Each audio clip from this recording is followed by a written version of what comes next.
It's a great honor and a privilege to be invited to speak at the 50th birthday party of the Institute of Applied Linguistics at the University of Warsaw.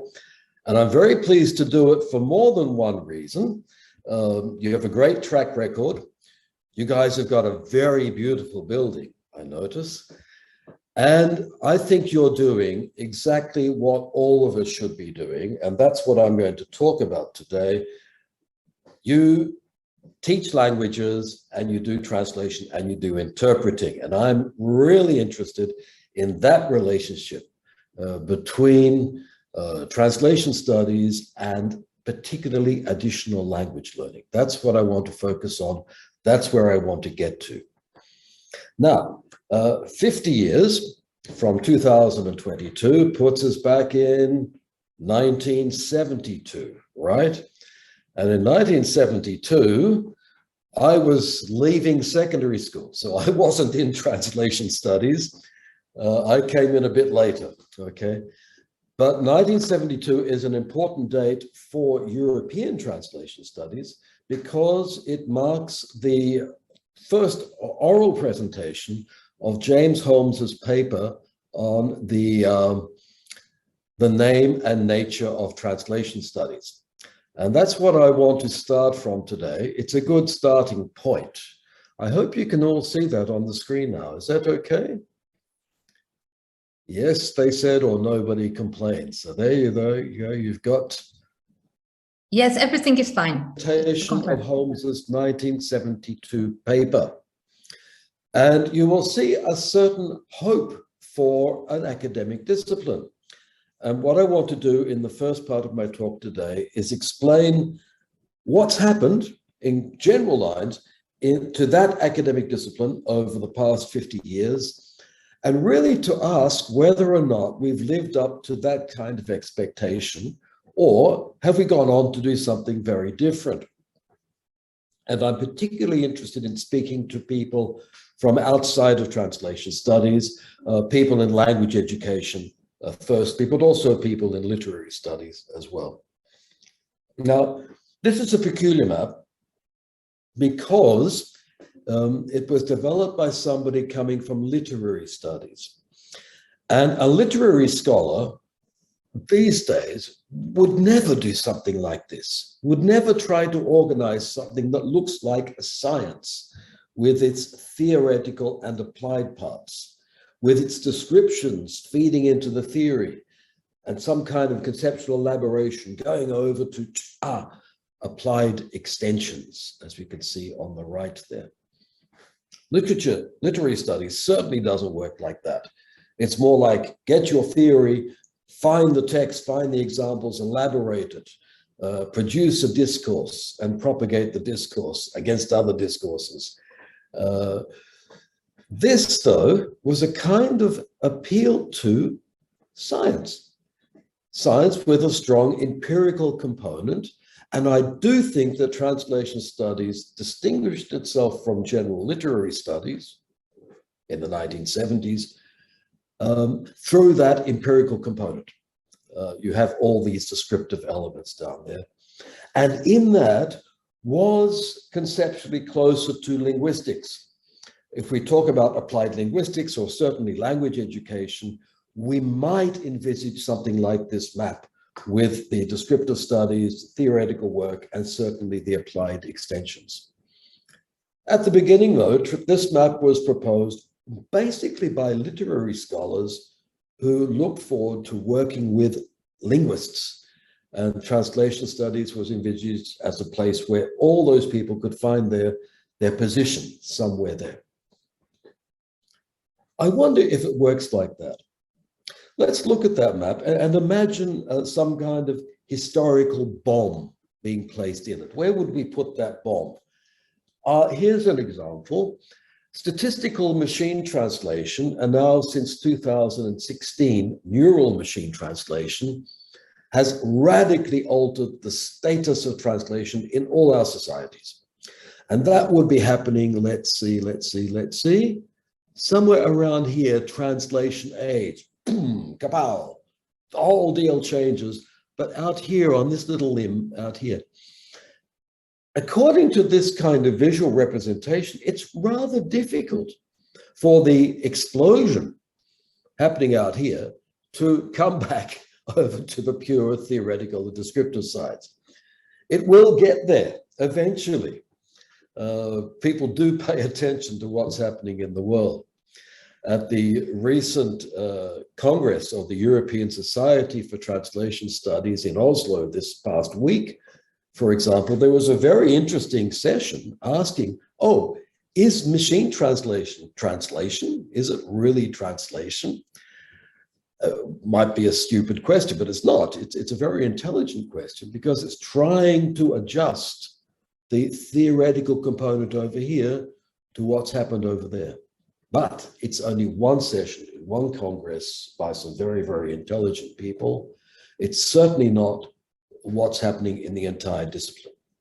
Now, if I want to take 50 years and cover what's happened in 50 years, you can get that from any number of textbooks, and I'll just go through it very quickly before trying to look for underlying tendencies and indeed causes. Back in the 70s through to the 80s, the science was very much science, and we called it a science. Neither called it a science, towards a science at least. It was equivalence, it was linguistic. We would be very close to contrastive linguistics or indeed contrastive or comparative stylistics in the Vinay double-nay tradition. And that was allied in those years with continued work on machine translation, actually in the earlier, prior to the 1970s. Later from 78 and especially in 1984, we had a shift towards skopos, towards purpose-based translation, which would look at the translator not as somebody trying to reproduce what's in the start text, but somebody trying to render a service according to what the client and reader require. An entirely different perspective, an action-based approach to translation. At the same time and in those same years, and following on from the Holmes Map, we had the view of translations doing something within the receiving systems, not just linguistic systems, but cultural and social systems as well, leading to what Gideon Turi would then call descriptive translation studies. And both these approaches, skopos and descriptive, both of them shifted the focus from the start side to the target side. And that's incredibly important. That happened certainly in the 70s and 1980s. And that basic message, that basic shift, that basic thing that happened within the discipline has not really got through to other disciplines. And that's what worries me, okay? In keeping with the descriptive thrust, we've had a lot of work on process. We've been looking at different media.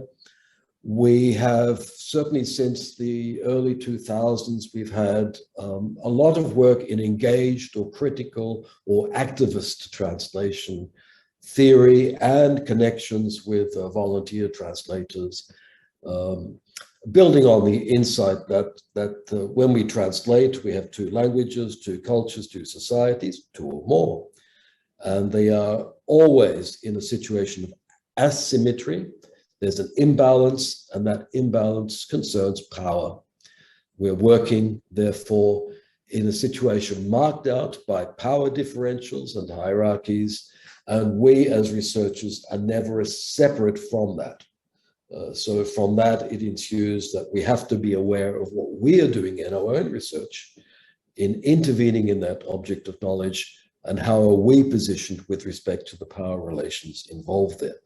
That has become an important part of our discipline, and I think in neighboring disciplines as well.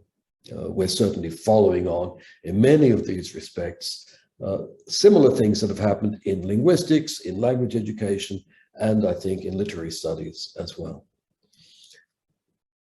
Increasingly, we have a strand within translation studies which says translation is not limited to language, not limited to texts. We can look at urban architecture and see it in terms of translation. we can look at the production of all meaning and see that as a process of translation, going back to Jacobson's notion of semiosis, or going back to Peirce's notion of the interpretant. That general realm of ideas has been with us for over a century. It's certainly not going away. In fact, it's becoming rather active within all the various meanings of the term cultural translation.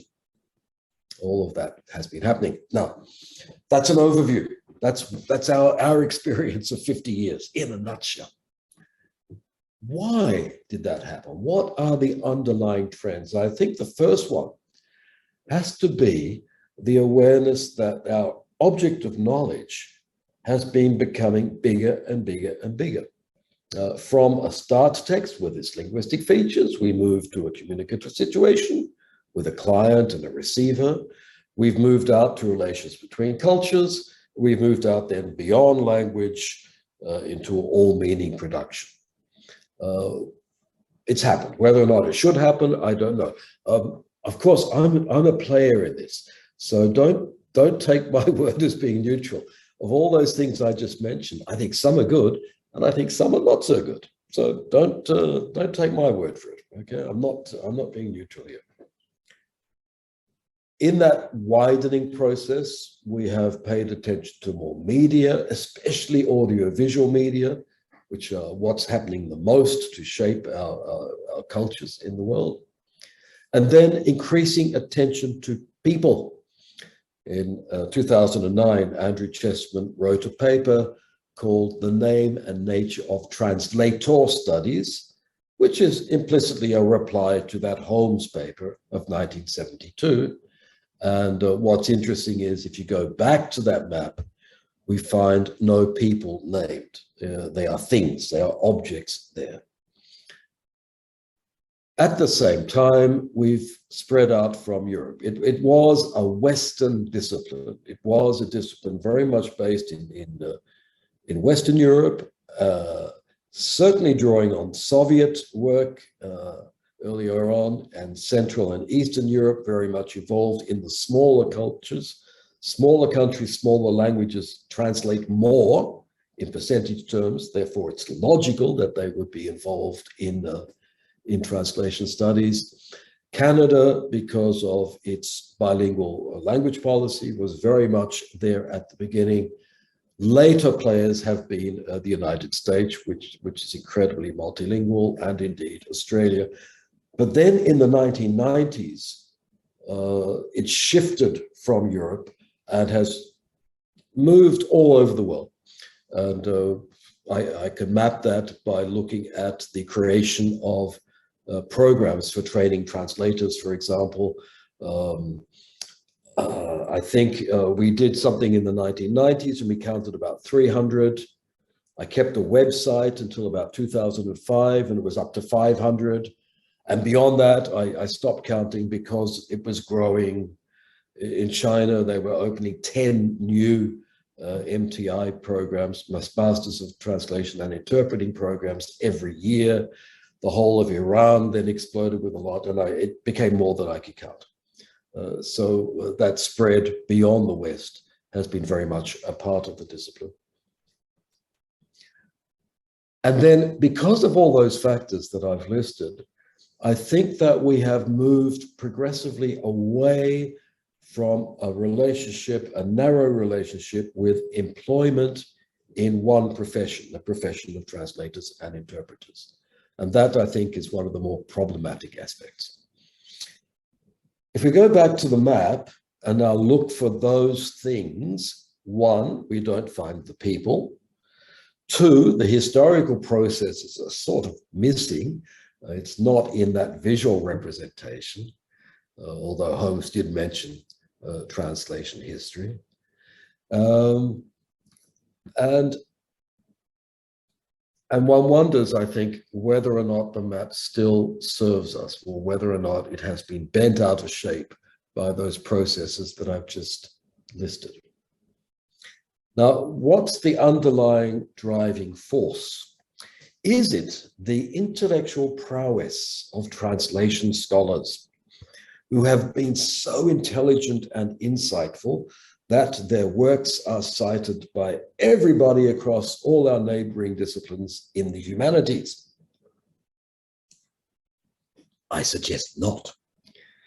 I think it might have something more to do with, well, globalization, with the massive increase in trade and immigration, general movements between language spaces. Any map you like to get of the market for translations and interpreting sometimes, but the numbers I have here are for translations. Any set of numbers you care to find will grow like this. Even through COVID, the market for translations has kept growing. And if you put it on a 50-year timescale, it's a huge growth. Is it surprising that a growth in the number of translations being done should feed growth in a discipline called translation studies? Well, on the face of it, no. We would argue that the translations are done by translators. That creates jobs. Students come in, they like to get a job afterwards, so they enroll in translation. And when students come in, there are academic positions. People have to compete for those positions. Therefore, we have the conferences. Therefore, we have our publications and our journals. And the whole show is based on employment in an industry. I think that makes sense, but I don't think it makes all the sense. I don't think there are simple cause and effect relations along the way. And I want to give you some reasons why. Yes, it's a success story, but if we look at what's happened in that market, as it has grown, it has become fragmented. It's separated.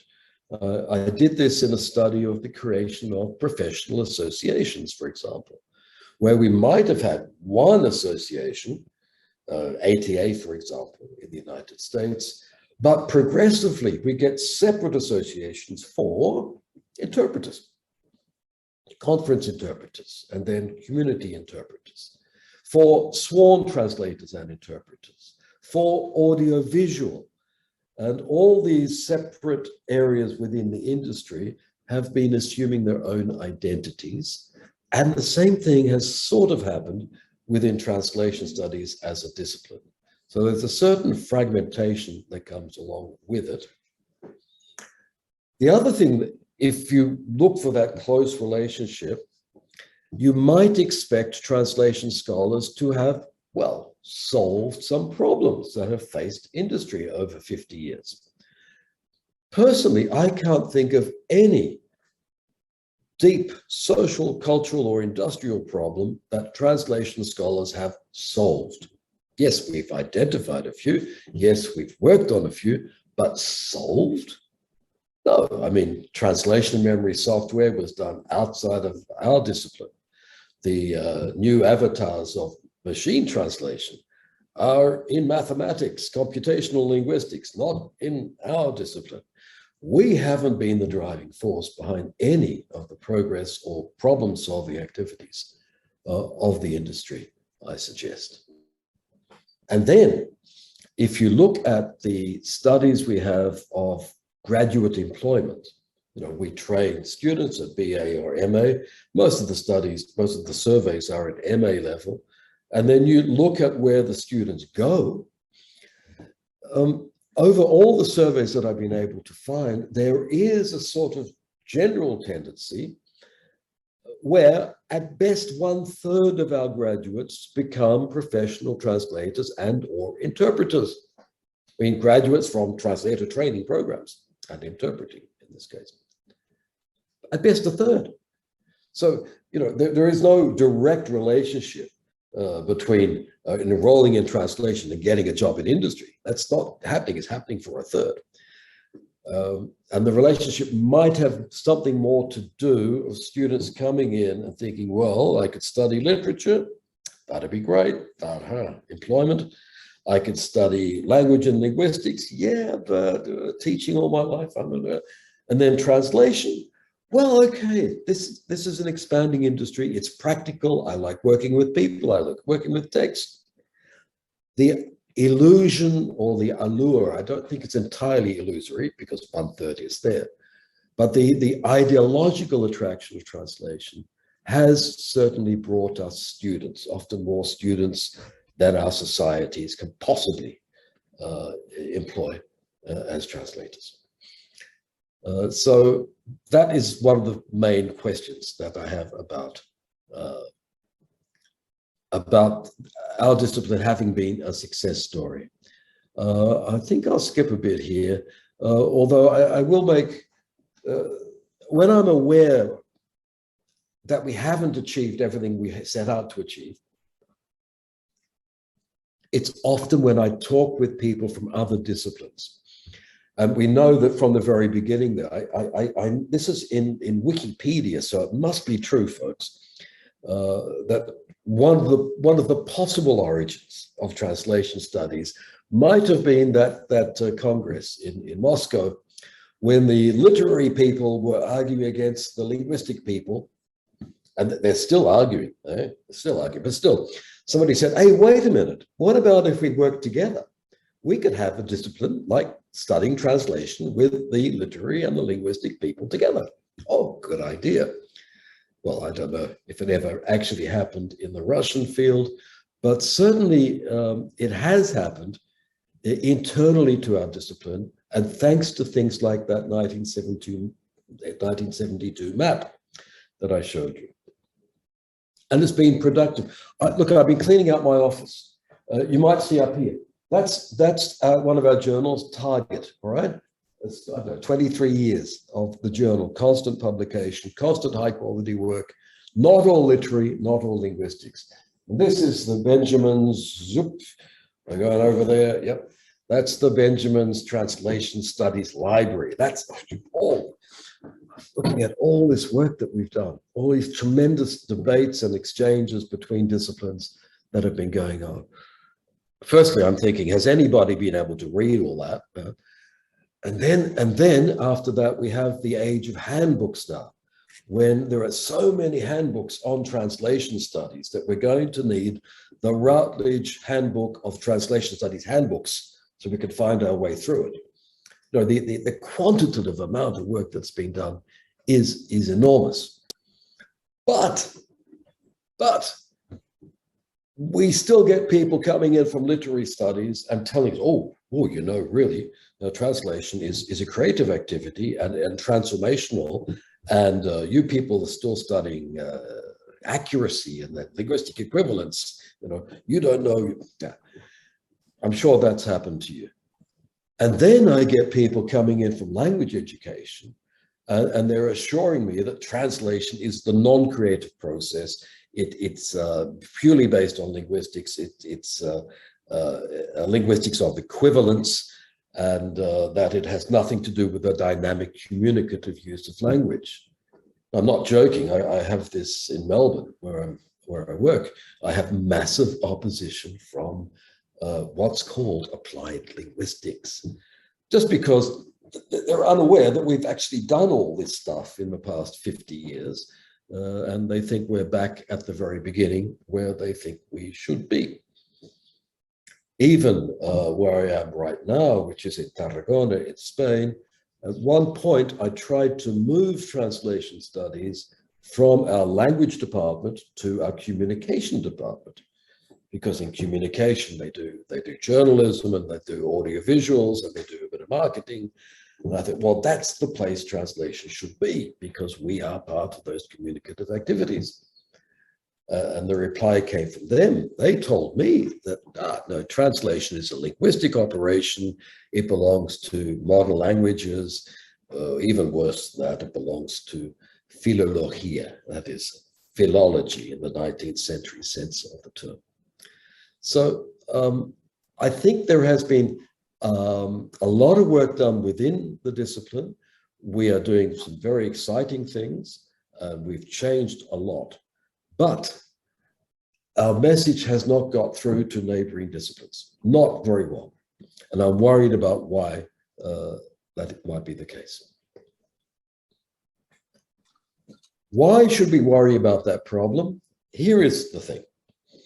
Take this number from 2018, do the calculations, and we find that Google Translate is rendering 0.69% of the words. No, professional translators are rendering much less than 1% of the words that are translated by Google Translate, and Google is only one of the many free, apparently free, online machine translation systems. That is, okay, even if we were training people for a professional translation market, that market is a very, very small part of what translation is in our societies around us. So I think that to be focused on that market is fundamentally erroneous, not only in terms of employment, but in terms of our social responsibilities and getting people to know what they're doing when they use these systems. Here's one map of what could be happening thanks to machine translation.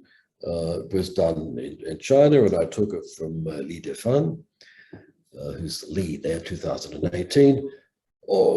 There's the top market, which is going to work for banks and big companies and always make its money. There's the ruck of professional translators who are going to be working with machines, with machine translation, basically doing post-editing. That could be happening. There's some debate. I think this is where we are now. That's where when I translate, I basically post-edit, and I'm not worried about that particularly, although there is a logical movement for people to go up to a higher value added sector and do things that machine translation can't do. That would be a logical reaction to the bomb that has hit our industry. The picture, though, that I want to show you is that one. It's more like this. This is the 99%. And this is what we should be acting on, I think, as scholars. We should be looking at it and dealing with it in our educational responsibilities and in the research that we do. So that's what worries me, a narrow focus on the top profession and thinking that, you know, there's a plethora of bridge the gap studies. This is what industry wants, therefore these are the things we have to produce so they get jobs as translators, you know. Well, no, a lot more than that is happening in the world. When I did the survey of graduate students, of all the studies that have been done on graduate employment, one of them that made me think a lot was this. It's from Zurich Applied Sciences in Winterthur. And it's small, it's MA, it's only 74, but they did it properly because they phoned the people and kept phoning them. They had phone numbers, right? Email addresses changed, but parents' phone numbers, for example.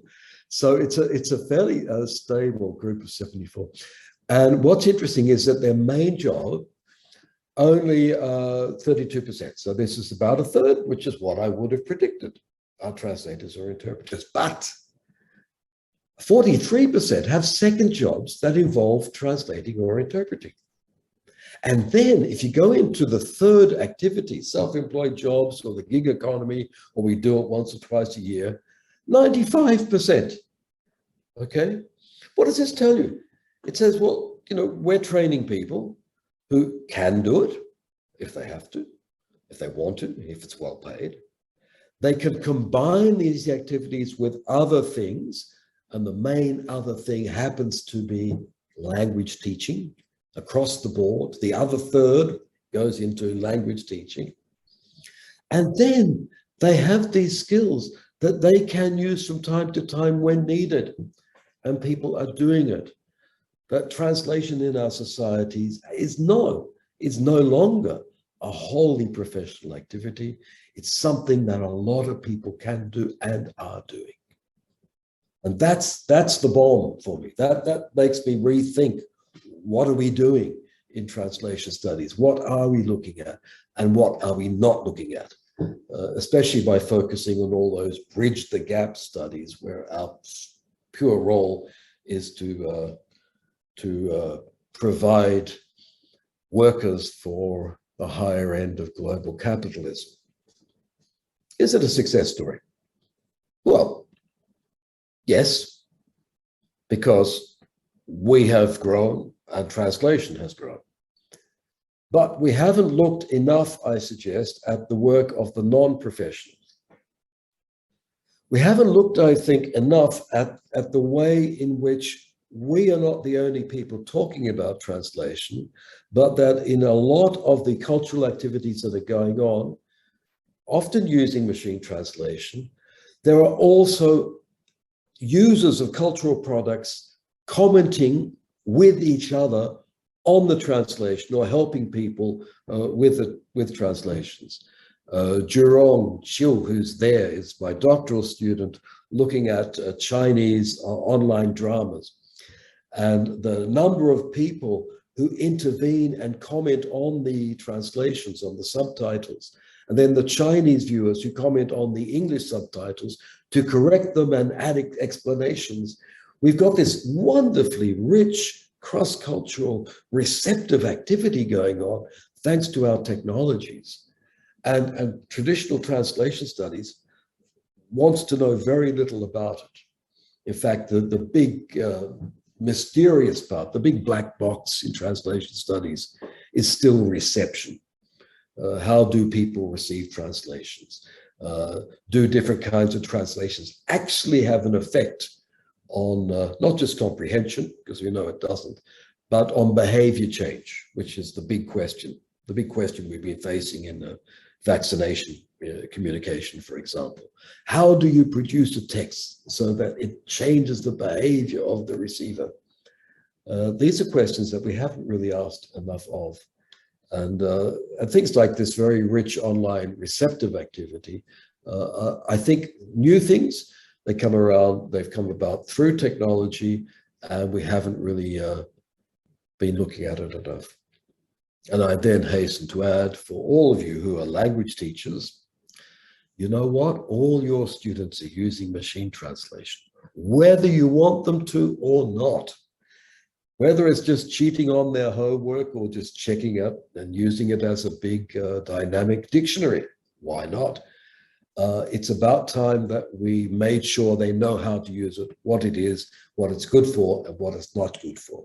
So I think there is an ethical responsibility for translation scholars to look over there and see what people are doing in language learning. Now, that's my main concern, language learning.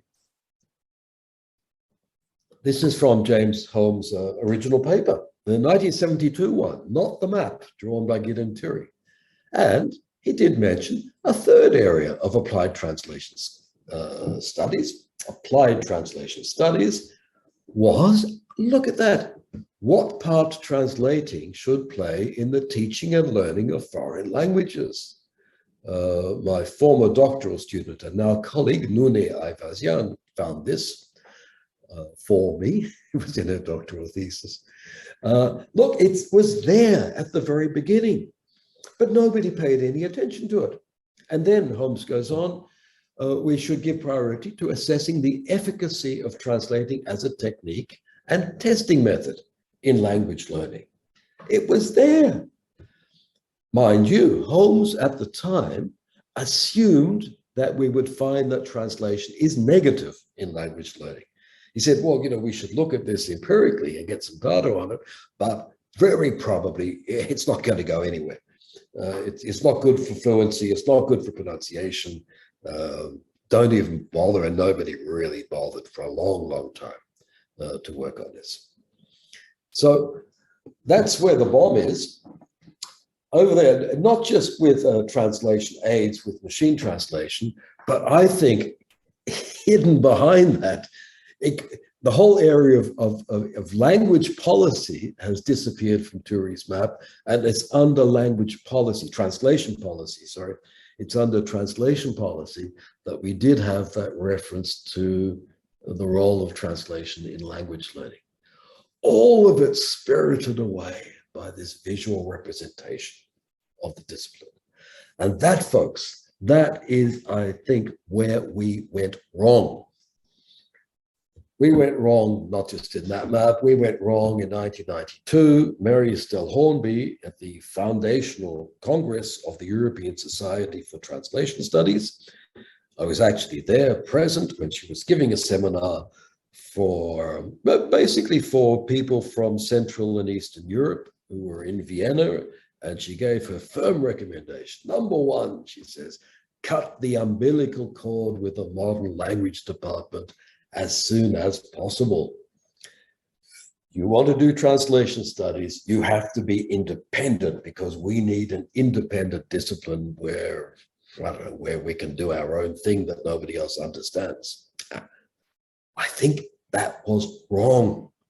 I think Mary Estelle Hornby had thereby created or helped create a very successful discipline, an independent discipline, but that just reinforced the perception of translation as a narrow linguistic problem. Let's see, a few years ago here, we had a specialist from Texas on CLIL, which is content language something. It's when kids go and learn art or do physical education speaking a foreign language. Okay, so they're doing an activity. Oh, and you're going to use English and you'll learn just by using it, right? So we were discussing that, and I said, well, you know, do you think translation might be involved as a part of that? No. Translation is just equivalence. You know, here we're doing other things. All right, okay. That's the effect that all our work, all those books, all these 50 years of activity, that's what it's had.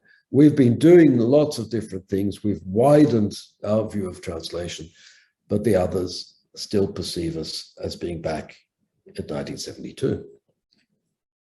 Now, I was looking at the size of the language learning market. And interestingly, it is about the same size as a global market as the language service providers. So translation and interpreting are just about as big as a market as online language learning. But then for language learning, you have to factor in all the classes that are done in our education institutes. They're talking about online, you know, the stuff that businesses do. And then if you look at the effect of language learning on the economy of English-speaking countries, the UK, US, and Australia, New Zealand, Canada, the numbers of students who come in just to practice and get good at English. Language learning is a huge part of cultural activities, and it is growing faster than the translation market. So, you know, for all we look at that translation market and see, oh, we've got to follow that because it's growth and getting bigger and everything. No, there's a bigger market just over our shoulder there, which is providing more jobs and perhaps even more interesting jobs, who knows? Or you can combine the two activities, as I have done for most of my life. I have been teaching language and I have been translating. And the best time of my life is when I was translating almost full time and teaching translation in the classroom. That was a wonderful activity, a wonderful combination. But I digress. Now, I'm going to look very briefly. This is sort of on the home stretch. I'm closing now. I just want to make some notes on why there is deep resistance within language education to translation, why it still exists, despite recent movements in the field. Berlitz is still one of the big companies in that big market for online learning. Okay, it was founded by Maximilian Berlitz, and his method was very simple. He said, look, the best way to learn a language is to travel to the country, so come to Australia and learn English, but that's a bit expensive. So come to my language class and we'll only speak the foreign language, and it'll be like having a trip, but it'll be cheaper. Very good. And so obviously translation is entirely abandoned, 1888, back then. There's the direct method around the turn of the century. There's a whole bunch of theorists. the most influential was probably Jespersen, who presented the argument against translation, really saying, look, people want to be pseudo L1 speakers. Nobody's ever going to really have to translate. Nobody will want to translate. There it is. And then the assumption that translations don't make people work. It's just given to them gratis. Translation is too easy for real language learning. Okay, Otto, we're in a world now where those really very few, no, everybody's using machine translation. They're all doing it. It's not just a few, they're all doing it. So they might as well learn how to do it well. And we can make those technologies part of activities that are far from gratis and are a wonderful way of exploring language differences and enhancing communication. If you look at the ideologies in language learning against translation, you find these assumptions. Languages are in separate social spaces. Polish is in Poland, French is in France. Learners want to be pseudo L1 speakers. Is that still the case? I very much doubt it, but anyway, people have many lesser expectations when they start to learn a foreign language. Assumption, translation restricts fluency. I think that is actually true. I will give that one to the people who are against translations. And that translation activities have nothing to do with activities like explaining, translanguaging, code switching, which is another form of translanguaging, or many of the forms of mediation. That is, translation is not a communicative activity, whereas other things that we do across languages are. I'll pay the fluency argument, but I won't pay the others. Why? Well, firstly, in Melbourne, where I work these days, more than 250 languages are spoken in homes. We cannot assume that languages are in separate countries. The languages are there in the multilingual, multicultural city. And our task is to make that city work cooperatively. So just from the outset, the assumption of separate languages is not going to work. And that the ideal of the pseudo L1 speaker is not necessary either. We want people to work together and understand enough of each other to get cooperation.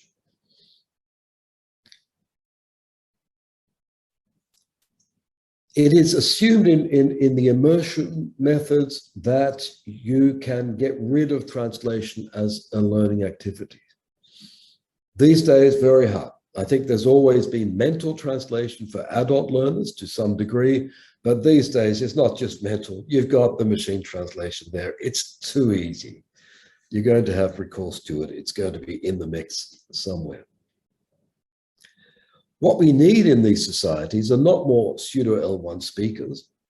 What we need are mediators who can get knowledge across and provide cooperation. We've been looking, as was mentioned at the beginning, we've been looking at the problem of vaccine information in that city of more than 250 languages. How do you get messages across that will create trust in the vaccination process? What kinds of messages are there? And it's true, translation is only part of the deal. A lot of it is re-narration, it's community elaboration by trusted figures. But it's not like we need L1 speakers who are perfect in the language. We need trusted people who can convey a message that has been relayed to them through professional translators, but then through all this secondary community-based elaboration that has become far more important. All we have to do is see that translation skills include explanation, and it's all part of mediation. And that has been with us since 2001 in the Common European Framework of Reference for Languages, where you have the fifth language skill called mediation, and within mediation you have translation, interpreting, and then various things that we would these days call translanguaging. There has since been a revision of that, which tries to get translation out of the deal and say mediation is something entirely different from translation. I think that is a retrograde revision of the text. I think the 2001 text is a wonderful document. And the final point I would make there is we have to insist that translation is communication. If I look at all those books, that's the work they did. They started from a point where translation was representing a foreign text. They certainly finished up with positions where translation is very much communication in its own right.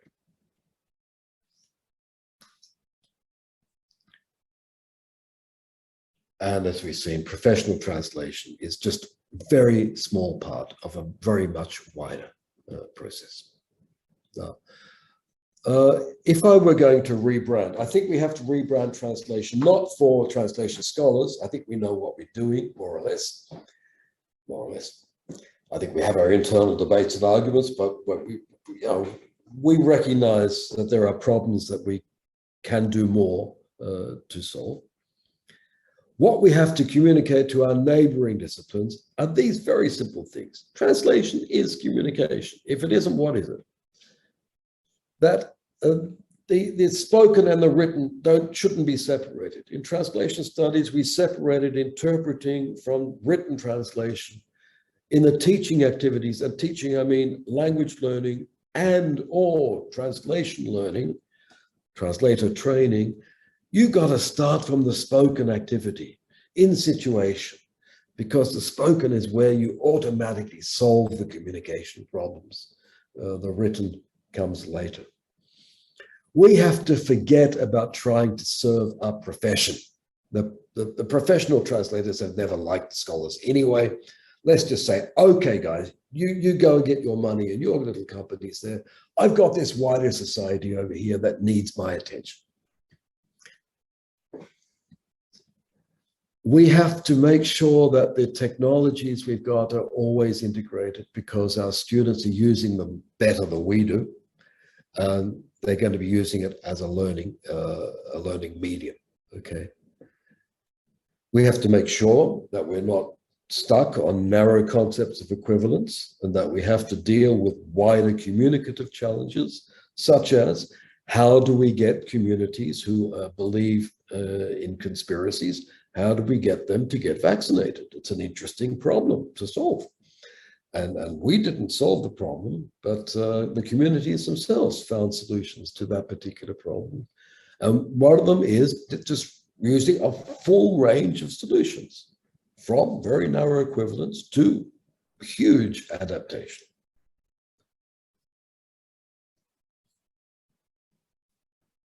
Our basic category should be mediation, getting a message across, getting behavior change done, not necessarily equivalence. And I think that we have to be honest and measure what we're doing empirically. I have always been attracted to translation studies. I came from literary studies, from comparative literature. I found translation studies attractive because it has had a strong empirical component. That if you're saying something that's wrong, you can test it, and the data will tell you you're wrong. It won't tell you what's right often, but it'll tell you what you're wrong, or that you have to rethink it. Whereas if I think back to my literary studies, no, that didn't happen. Nobody was wrong in literary studies. I have doubts about language education too, empirically, because people don't do control groups or contrasted studies anymore. So I'll have a debate there with somebody. I'll just mention some of the things I have been doing. This is Nune, who I mentioned previously. Her doctoral thesis was on this problem, and she did find that translation activities actually increased class but interaction, simply because when you have different languages involved, everybody has something to say about their language or an opinion. And that was a contrastive study. And Pinar is Turkish. I had an Armenian and a Turk working on the same topic. She did a contrastive study again, and she did find that translation activities actually increased writing scores which was not expected by many people. And most interestingly, and Nune has found it as well, students are more in favor of translation activities than their teachers. My generation of teachers tend to be, basically because when I became a language teacher, it was immersion, it was structuralism, it was immersion, then communicative methods. Translation was never supposed to be used, but the students are coming in, they've been using translation for years, even before they get to us. So my fear is that we went wrong. Did they know they were going wrong? No, not at all. I think they were having good fun. This looks like the Beatles or the Rolling Stones. This is descriptive translation studies. I don't know, I got the photo from Josie Lambert, who is there. And that's James Holmes, who wrote the 1972 paper. That's Gideon Toury, who did the map. Theo Hermans, André Lefebvre, Ramon van der Broek, Itamar Evans Zohar. Okay. They were having a great time because they were coming from, admittedly, literary studies, but from different, very different backgrounds, very different languages, very different cultures. Translation studies was a wonderful meeting place for them to exchange across their differences. And then if I get this other photo, which is the foundation of the European Society for Translation Studies, the differences are even more marked. There's Mary Stell Hornby, whom I just criticized, and but you have interpreters, Daniel Gilles, interpreters, his name will come to me in a minute, okay, and you have linguists, applied linguists. Yves was, I think, coming from sociolinguistics as well, and you do have translation scholars. Sergio Viaggio, that's the man's name. My point there again is that translation studies, when I entered, as I said, I was present at that conference, that's 93, 1 year after the conference. It was for me a wonderful place because people had different backgrounds, different cultural and linguistic backgrounds, but also different disciplinary backgrounds. And it was just great to learn about so many disciplines and confronting a common object. And I enjoyed my time in translation studies very, very much.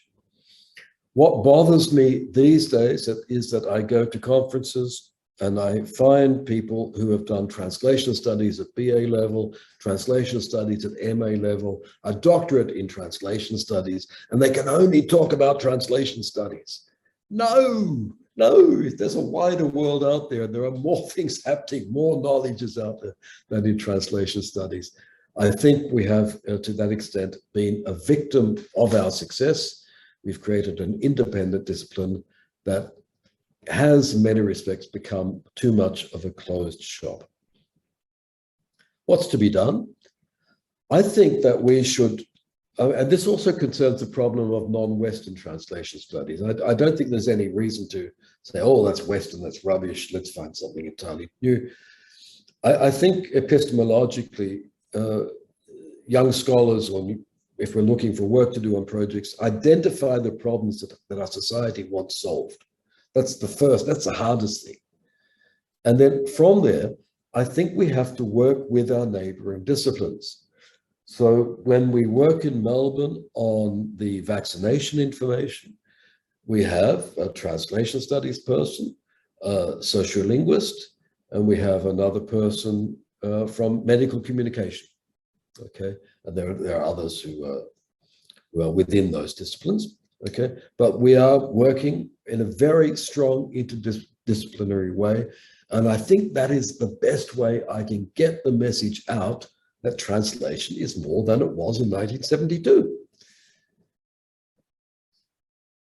It's also necessary, I think, to do that kind of work in order to publish beyond our specialized spaces and to go to conferences that are not just our conferences in translation studies.